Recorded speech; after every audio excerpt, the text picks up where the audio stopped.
Nascido em Coimbra em 1209 e falecido em Toledo em 1248, Dom Sancho II foi o quarto rei de Portugal.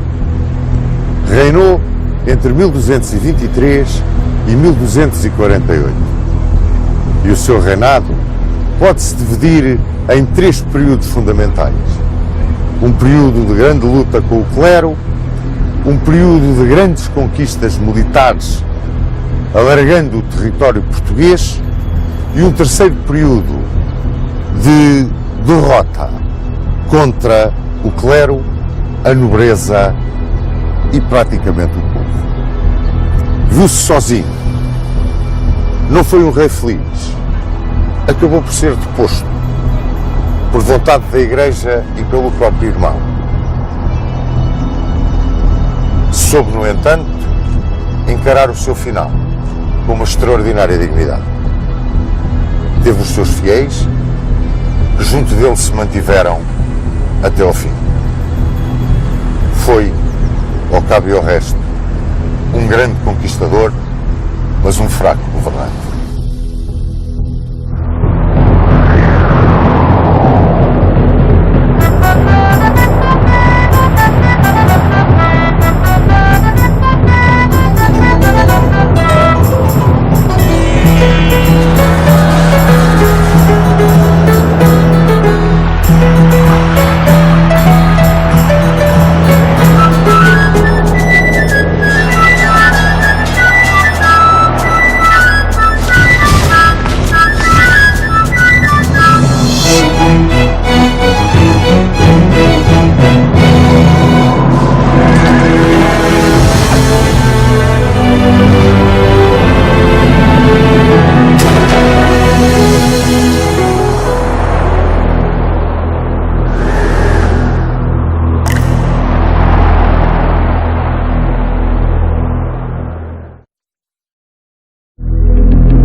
Era um homem que tinha tido uma infância frágil, doente, e tão fraquinho era que lhe vestiram o hábito de Santo Agostinho para ver se o curava. Daí de ter ficado com o nome do Capelo. E tão fraco era, tão doente era, com tão pouca vida parecia, que seu pai, Dom Afonso II, chegou a dispor as condições de sucessão ao trono para o filho segundo, o infante Dom Afonso.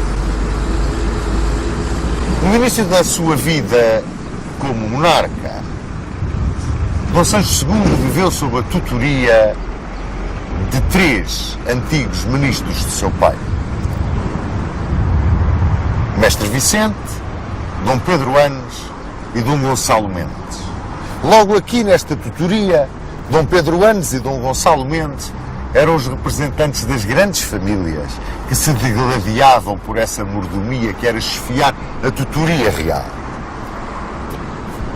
Todos eles estavam, no entanto, coartados pelas disposições que Roma tinham vindo para privilegiar e reparar os males feitos ao arcebispo de Braga, Dom Estevão Soares da Silva, paladino das lutas do clero português contra o rei. O povo, esse, vivia sempre amedrontado pela morte de lepra de Dom Afonso II, com o interdito, a excomunhão da Igreja em cima. Tudo isto, àquele povo de então, lhe fazia muita espécie. Dava à Igreja um poder ainda maior do que aquele que habitualmente tinha tido sobre as suas vidas. Os conselheiros de Dom Sancho II imediatamente entraram em diálogo com a Igreja. O arcebispo de Braga era, à altura, novamente um potentado. Tinha sido reparado de todos os gravames que lhe tinham feito, possuidor de imensas terras, senhor de grande prestígio, encabeçando o poder tradicional do clero, aceitou essa reunião que se fez com os representantes do monarca. Reuniram-se em Coimbra. Este acordo de Coimbra, que se materializava na chamada composição, tinha 10 pontos. Pontos que restringiam dramaticamente os poderes reais. O primeiro desses pontos obrigava o rei a impedir os gravames que se faziam ao clero na altura das colheitas, e as rendas só podiam ser cobradas nos lugares próprios. Mas, fundamentalmente, a aplicação da justiça era visada nesta composição. Os prelados teriam todo o direito de praticar a justiça nos territórios da Igreja e sobre os membros da Igreja. Fora deste âmbito, ficavam apenas aqueles crimes que se consideravam sobre a alçada do poder secular. Mas mesmo aí, os religiosos podiam pedir a intervenção dos prelados. Os bispos cobrariam as suas rendas. E ao poder civil ficava interdito interferir com os bens da Igreja, mesmo no caso da morte dos seus pastores. Restringiam-se desta forma os poderes régios, mas essas restrições iam mais além. As inquirições mandadas fazer por Dom Afonso II, numa tentativa de centralização de bens para o poder real, uma tentativa de centralização e afirmação do poder do trono, eram postas em causa nesta reunião de Coimbra. Os conselheiros do rei deitaram as mãos à cabeça, mas a Igreja, forte, com todos os apoios, podendo usar quase o fantasma da interdição, o fantasma da peste, o fantasma da lepra, atemorizando tudo e todos, exigia agora que aqueles homens fidalgos e peões, que ao lado de Dom Afonso II tinham interferido dentro das terras e dos poderes do arcediaco bracarense, fossem punidos. Em primeiro lugar, nessa punição, apareciam dois dos grandes amigos de Dom Afonso II, Pedro Garcia e Rodrigo. Dobrava-se o poder do trono diante do poder da Igreja. Não podemos dizer que começasse muito bem o seu reinado o jovem Dom Sancho II.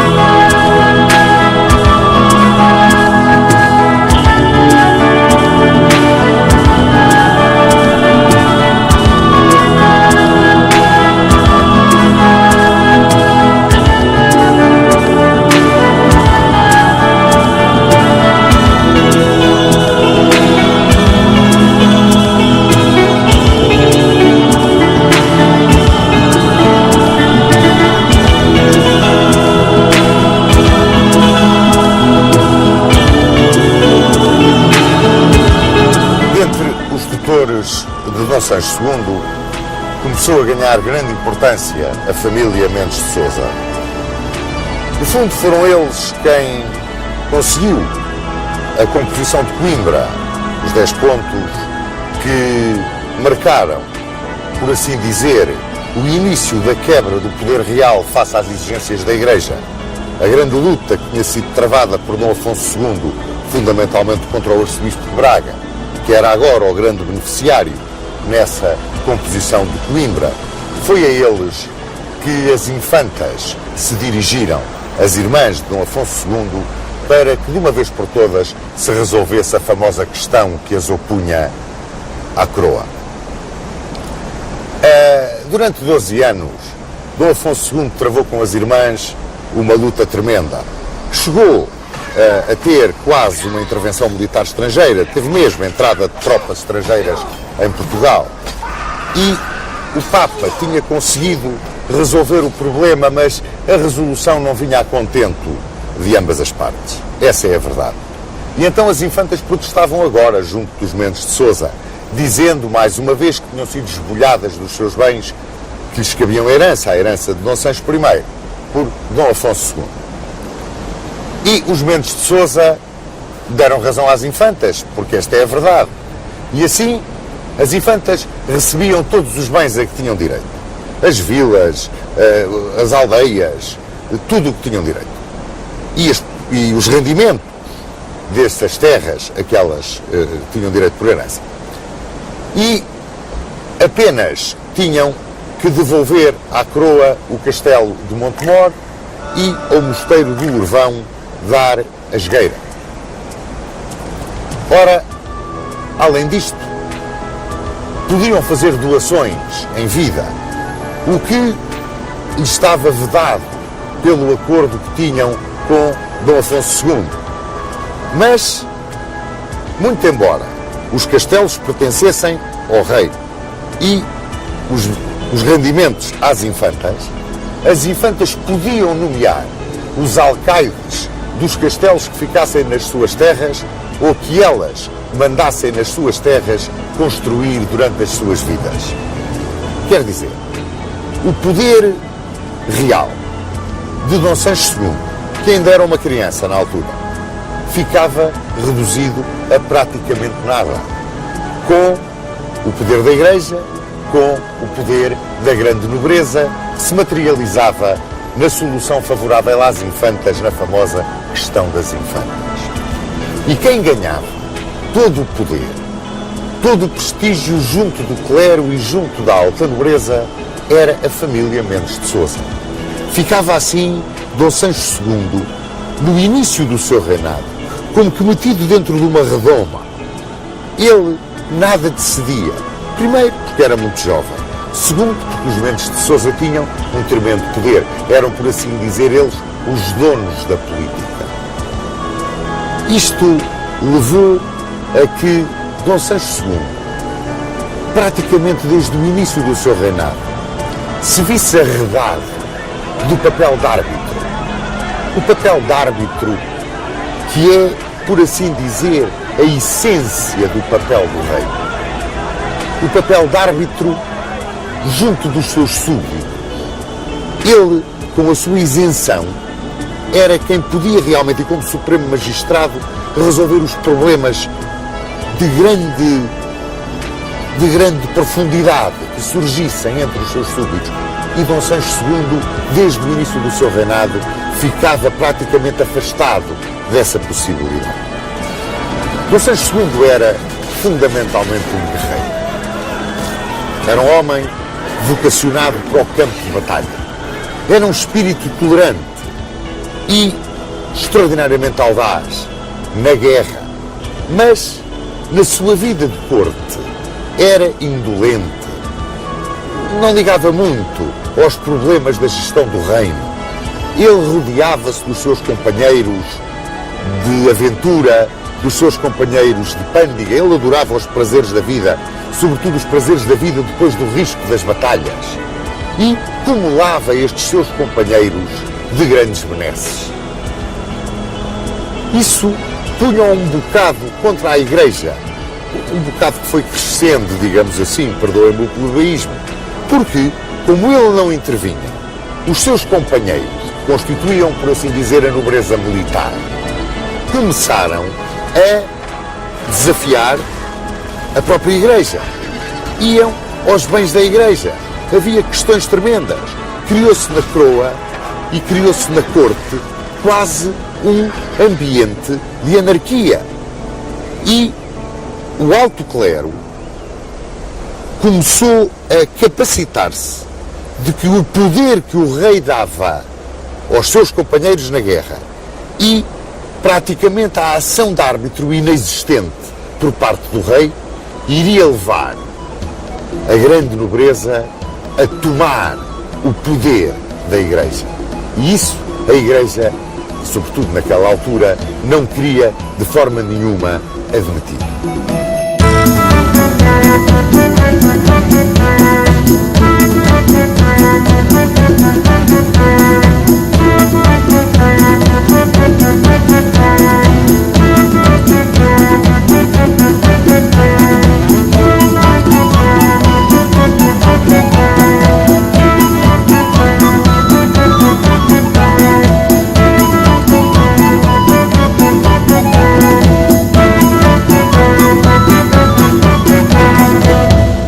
Houve um momento em que se começaram a fazer grandes pressões junto do Papa Gregório IX para que ele pusesse cobro, interviesse na situação que se vivia em Portugal.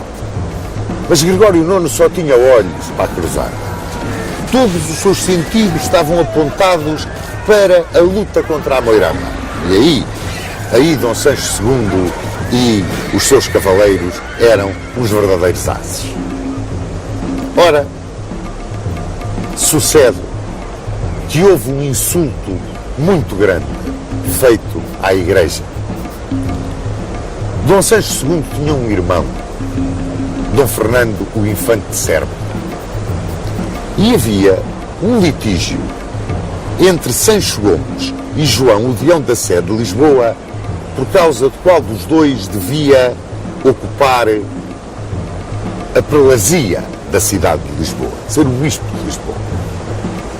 E o Infante de Serpa tomou partido por Sancho Gomes e foi com os seus cavaleiros a Lisboa e violou a Sé de Lisboa.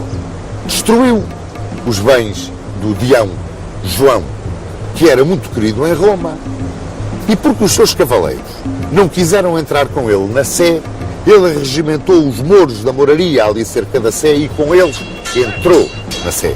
E dizem que chegaram inclusivamente a macular as hóstias que estavam no sacrário. Isto originou um escândalo tremendo. E este escândalo chegou a Roma. Chegou a Roma e o Papa, porque Dom Sancho II nada tinha feito, mandou-lhe uma tremenda reprimenda e exigiu uma reparação ao insultado. E exigiu que o Infante de Serpa fosse a Roma para se humilhar e pedir perdão. E Dom Sancho II tudo aceitou. O irmão foi a Roma, foi severamente punido, a punição foi tremenda, e Dom Sancho II perdeu, com esta sua atitude de se humilhar, um bocado do apoio de certa nobreza militar que sempre o tinha acompanhado.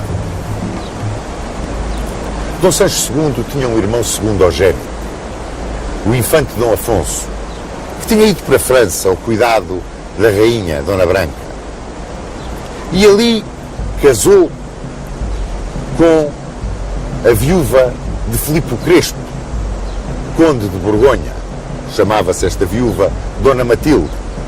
E ele, o Infante Dom Afonso, recebeu o título de Conde de Bolonha e ficou feudatário de Luís IX. E junto de Luís IX entrou na guerra com a Inglaterra de Henrique VI e portou-se brilhantemente na Batalha de Sante. Era um homem de uma cultura muito mais avançada do que aquela que tinha os seus pares em Portugal, porque vivia numa corte muito mais evoluída. E também, militarmente, não era manco nenhum. Era um ótimo guerreiro e tinha dado provas disso. Por essa razão, aqueles que se estavam a desgostar do comportamento, da apatia no exercício do ofício de reinar, que caracterizava Dom Sancho II, aqueles que se começaram a desgostar com essa atitude do rei, começaram a virar os olhos para o conde de Bolonha, para o infante Dom Afonso, como uma possível solução para os problemas que atormentavam Portugal. Porque realmente, na corte vivia-se quase uma anarquia. Sucediam-se os duelos, alternavam-se os validos. Havia um que tinha um grande poder junto do rei. Era Martim Gil de Soverosa. Era um extraordinário cavaleiro, muito provavelmente a primeira espada de Portugal na altura. E esse homem acompanhava o rei para toda a parte. E chegou ao ponto de desafiar os cavaleiros de Rodrigo Sanches, o tio do rei, e venceu. E isto virou contra Dom Sancho II, parte da nobreza que tinha outros laços, digamos, de vassalagem com outros grandes senhores de Portugal. É claro que tudo se apagava, pelo menos dentro do reino e a nível da nobreza, pela ação militar de Dom Sancho II. Dom Sancho II entrou numa coligação com o rei de Castela e o rei de Leão e atacou Elvas. O ataque de Dom Sancho II a Elvas, a conquista de Elvas por Dom Sancho II, ficou lendário, porque ele avançou com tal galhardia, com tal bravura, sem olhar ao perigo, sem olhar ao inimigo, que se não fosse Afonso Mendes Sarracines, Dom Sancho II teria morrido no ataque a Elvas. De Elvas foi a Jurumanha e tomou Jurumanha. Fernando III de Leão tanto o admirava, fez um pacto com ele e cedeu-lhe Chaves. Daí caiu Dom Sancho II sobre Moura e sobre Aljustrel, acompanhavam-no as ordens militares, sobretudo os hospitalários de Afonso Pérez Farinha e os cavaleiros de Santiago de Espada de Paio Pérez Correia. E os dois mestres, muito embora tivessem que defender, acima de tudo, os interesses das suas instituições e a sua principal obediência fosse ao Papa, tinham pelo rei uma grande admiração. Mas cuidado, era uma admiração pessoal pelo guerreiro. Eles não queriam envolver nisto as instituições de que eram mestres. E vamos ver o que sucedeu.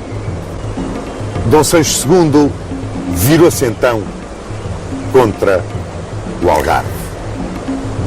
Como os seus maiores, entrou no Alfagar e avançou sobre Mértola, conquistou Ayamonte, isolou os mouros algarvios dos mouros sevilhanos, avançou sobre Cacela e Tavira, que tomou. Nisto foi acompanhado por Dom Paio Pérez Correia. E as concessões que ele fez às ordens militares, ao hospital, aos espatários, a Calatrava, deixavam-no pobre, porque ele, afinal, aos seus homens, àqueles que o acompanhavam no campo de batalha, por quem ele vivia, numa completa adoração, que aliás era mútua, ele dava tudo. E a coroa não tinha nada. Portanto, o reino era pobre. Quem era rico eram as ordens militares, eram os homens de guerra e, é claro, a Igreja. Mas, cada vez mais, o dissídio com a Igreja se acentuava. Parecia até que Dom Sancho II gozava intimamente quando dava razão aos seus cavaleiros nas questões com o clero, que muitas vezes envolviam bens terrenos, muito mais do que bens espirituais. Parecia que ele se queria vingar do início do reinado, de ter humilhado a coroa diante do arcebispo de Braga. Inclusivamente, ele voltou a validar a disposição de Dom Afonso II, que proibia os eclesiásticos de aceitarem a herança de bens de raiz. Isto, é claro, levantou um tremendo burburinho na Igreja. Esse burburinho refletiu-se em Roma, Mas a resposta lá vinha, a moderação. O rei é um grande guerreiro, a cruzada na península. Mas isso não impedia que se montasse uma conspiração. Essa conspiração tinha nomes, claro que tinha. Pedro Salvador, o sucessor de Martinho Rodrigues, e o arcebispo de Braga, João Egas. João Egas era irmão dos Porto-Carreiros. E os Porto-Carreiros, Raimundo Viegas Porto-Carreiro, Gomes Viegas Porto-Carreiro, senhores de muita força, de muito poder, que disputavam o valimento junto do rei, eram cavaleiros que tinham uma grande projeção, não só na corte em Portugal, mas junto do infante Dom Afonso em Paris, onde um cunhado deles, Pedro Origues, era um dos validos, junto com Estevão Anos, um dos validos do Conde de Bolonha. Odiavam profundamente Dom Sancho II. Aliás, muitos daqueles que acompanharam Dom Afonso para a França fizeram-no quase que expulso pelos tutores do monarca. Esses tutores do monarca que acabaram por ser todos vencidos pelos Mendes de Sousa. O primeiro a ser vencido pelos Mendes de Sousa foi Pedro Anos. E depois o próprio Mestre Vicente, os antigos ministros, os antigos conselheiros de Dom Afonso II. Pois começou-se a cozinhar uma conspiração em Paris. E o arcebispo de Braga era, nesta conspiração, o representante dos Porto-Carreiros. Ele que era um Porto-Carreiro. As coisas começaram a complicar-se a sério para Dom Sancho II quando ele se apaixonou por Dona Mécia Lopes de Haro. Dona Mécia Lopes de Haro era uma mulher linda e valente como as armas. Dizem que em Castela, durante o cerco de Morata, ela se tinha batido à frente de homens e mulheres, revestida de armadura, e tinha vencido os mouros. Era filha de Louco Dias de Haro, a quem chamavam o Cabeça Brava. E a mãe, Dona Urraca Afonso, era bastarda de Afonso IX de Leão. Pois esta Dona Mécia Lopes de Haro conquistou o coração de Dom Sancho II. E Dom Sancho II casou com ela contra a opinião expressa dos três braços da nação. Praticamente unânime, tirando uns quantos cavaleiros que o apoiavam nas suas aventuras e nas suas pândigas. Mas o povo acusava Dona Mécia de má mulher, de feiticeira. A nobreza acusava, e com razão, de bastardia. Uma bastarda nunca se poderia sentar no trono de Portugal. Não ligou a nada Dom Sancho II e casou. E ele, que tinha abdicado de ser árbitro, que não impunha a ordem na anarquia que ia na corte, virava agora contra ele as opiniões de muitos daqueles que o tinham apoiado, do povo que murmurava no início do seu reinado: o rei Dom Sancho anda a ser roubado. E a alta nobreza, novamente as tias, as infantas, condenaram este casamento. É claro, aproveitava-se a alta nobreza, aproveitava-se o clero, fundamentalmente o clero, desta situação, deste matrimónio pecaminoso, para jogar as suas cartas junto do Papa.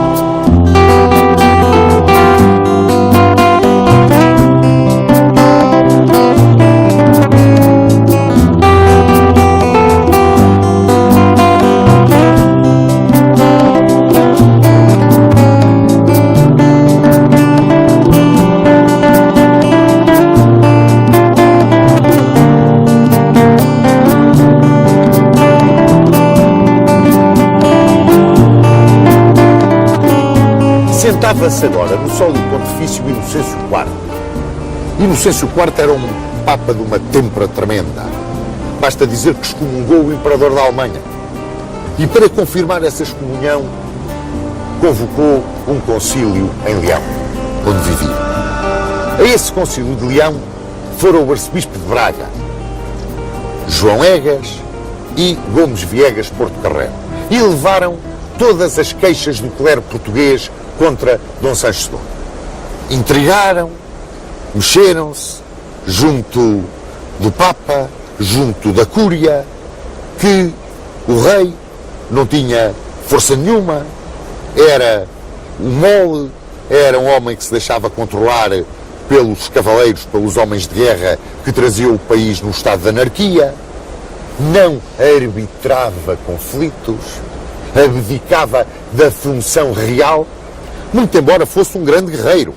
Mas como rei, e o que Portugal precisava era um rei que metesse na ordem todas aquelas situações de anarquia que ele, Dom Sancho, afinal de contas, acabava por ser o originador.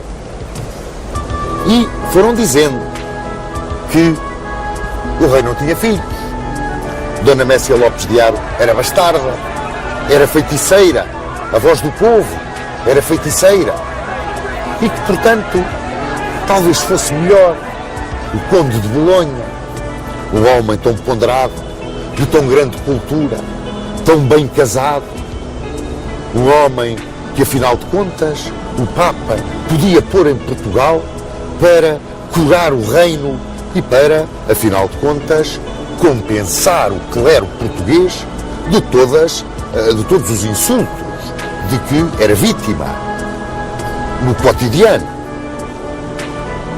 Mas, para que a ida do bolonhês para Portugal não fosse assim um choque muito grande para aquela nobreza militar que ainda se mantinha à volta de Dom Sancho II, talvez que dar-lhe uma missão, quase uma representação papal por causa da cruzada, e junto do bolonhês, no famoso Pacto de Paris, o clero foi taxativo. Amparar a Igreja, favorecer os prelados, devolver os bens que tinham sido tirados, expoliados desde o tempo de Dom Afonso II, punir os insultadores, o termo era os insultadores do clero, tirar os bens aos excomungados e em todos os negócios públicos ouvir os bispos. Ou seja, o trono aos pés do báculo e o rei sentado no trono, se isso aceitasse. E Dom Afonso aceitou. E veio para Portugal como visitador e curador. Recebeu a alta nobreza e fundamentalmente o clero como um salvador, o homem que vinha por ordem na casa. E mais, numa altura em que o bispo de Coimbra, Tibúrcio, tinha publicado as queixas contra o rei e em que os cavaleiros partidários do rei tinham ido a Coimbra, tinham entrado na Sé, se tinham revestido dos paramentos do bispo e tinham dito uma missa. Isto era um sacrilégio. Além do mais, os partidários do rei eram sacrílegos. Já não chegava a estar casado com uma feiticeira e bastarda. E começaram as deserções. Deserções algumas vergonhosas. E quase todas tinham a mesma justificação. O valimento de Martim Gil de Sovrosa. Porque Martim Gil de Sovrosa era uma espécie do capitão daquelas, não só dos homens de guerra que se atiravam para a frente em todas as circunstâncias, mas depois daqueles que iam para a pândiga com o rei. Esta é a verdade. E começaram essas deserções. E começou-se a engrossar o partido do bolonhês. E chegou a altura das ordens militares tomarem partido. E eu disse-vos, os mestres tinham grande admiração pessoal pelo rei, mas o interesse da instituição estava acima de tudo. E o interesse da instituição estava com a Igreja e com a luta da Igreja, porque elas eram ordens militares, mas eram ordens religiosas. E disso talvez o rei se tenha esquecido, quando confiou na sua espada e talvez na grande força militar que tinha, que eram precisamente as ordens. E as ordens deram voz por Dom Afonso. Há até o caso curioso de Paio Pérez Correia, que estava em Espanha e que não interferiu quando Gonçalo Pérez, se não me engano, que era o comendador de Mértola, deu voz por Dom Afonso. Sucederam-se as traições, mas a pior de todas foi aquela que foi feita por Dona Mécia Lopes de Aro. Dona Mécia Lopes de Aro deixou-se raptar de Coimbra para Orém por Raimundo Porto Carreiro. E ali ficou em Orém, onde pactuou com os vencedores, retirando-se depois outra vez para o seu país, onde nunca abdicou do título de Rainha de Portugal. E esta traição de Dona Mécia Lopes de Aro desmoralizou, deitou completamente abaixo Dom Sancho II. Completamente abaixo, pelo rastros. Chegou para piorar ainda mais tudo. A bula de deposição de Dom Sancho II. Roma finalmente satisfazia a vontade do alto clero português. Deposto, quis recorrer à guerra civil. Mas tinha muito pouca gente com ele. Embora gente de grande valor. Pediu o auxílio de Castela. E daqui, o infante Dom Afonso, com algumas lanças, entrou em Portugal para ajudar Dom Sancho II. Mas eram muito poucos. Foram vencidos, recolheram a Castela. E com eles veio o rei deposto. E com o rei deposto, 12 cavaleiros. Os últimos fiéis de Dom Sancho II. E entre eles, honra-lhe seja, Martim Gil de Sobrosa, a grande espada de Portugal daquela época. E vieram aqui para Toledo, onde nos encontramos. Aqui soube o rei do comportamento dos alcaides. A maioria dos alcaides deu voz por Dom Afonso. Mas o alcaide de Guimarães, o alcaide de Celurico, o alcaide de Faria, o alcaide de Óbidos e, fundamentalmente, o alcaide de Coimbra mantiveram-se fiéis. E esse alcaide de Coimbra, Martim de Freitas, fiel contra tudo e contra todos. Um exemplo de lealdade, um exemplo de devoção, raro. Ora, aqui viveu, em Toledo, Dom Sancho II. Eu estou convencido que morreu de desgosto. À hora da morte fez um segundo testamento em que legava o reino de Portugal à sua irmã Dona Leonor e pedia para ser sepultado em Alcobaça junto dos pais. Foi em 4 de janeiro de 1248. Até essa última vontade lhe negaram. Está aqui sepultado na Catedral de Toledo. Mas houve alguém que não lhe negou a devoção e a lealdade. Foi Martim de Freitas. Quando soube da morte do monarca, decidiu-se a entregar o castelo de Coimbra. Mas antes disso exigiu vir aqui a Toledo. Mandou abrir o caixão do rei Capelo e nas mãos rígidas do cadáver depositou as chaves da cidade de Coimbra, que era a capital do reino. Voltou para Portugal e não aceitou servir sob as ordens de mais ninguém. Dom Sancho II morreu aqui em Toledo. Foi um grande guerreiro, mas um fraco rei. Foi, talvez, o último grande cavaleiro português da Reconquista. Foi, na Reconquista cristã, o último que, na realidade, se bateu à frente dos seus homens. Se ele tivesse tido, na governação, a rara energia, a serena coragem que tinha em combate, teria sido um rei extraordinário. Mas não tinha.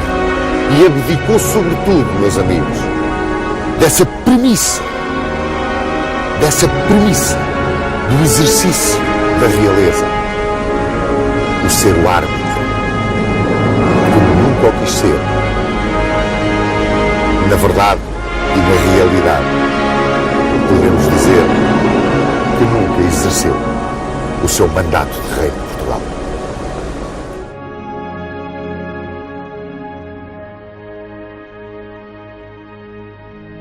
Na minha perspectiva, Dom Sancho II foi o extraordinário guerreiro. Talvez o último grande guerreiro da Reconquista cristã. Mas não exerceu o ofício de reinar. Não foi o árbitro. E ao não ser o árbitro, abdicou do seu ofício de reinar. Eu gostava de saber a opinião do Sr. Dom Duarte acerca do guerreiro e do árbitro que o rei tem de ser. De facto, a nação espera do rei a chefia militar e, ao contrário do que aconteceu depois na Renascença e em outras épocas em que o rei era suposto simbolizar, em cada época o rei simboliza os valores principais da sua época. Por isso é que na Idade Média o símbolo do homem perfeito era o cavaleiro. Os cavaleiros do rei Artur, toda essa saga extraordinária, e o rei tinha que ser um guerreiro. Os que eram bons guerreiros tinham prestígio, os outros, como Dom Fernando, que foram mais fracos como guerreiros, depois perderam completamente o seu prestígio. De modo que realmente Dom Sancho II, no imaginário da sua época, realmente tinha um valor extraordinário. Agora não cumpriu a missão mais importante do rei, que é realmente a missão do árbitro.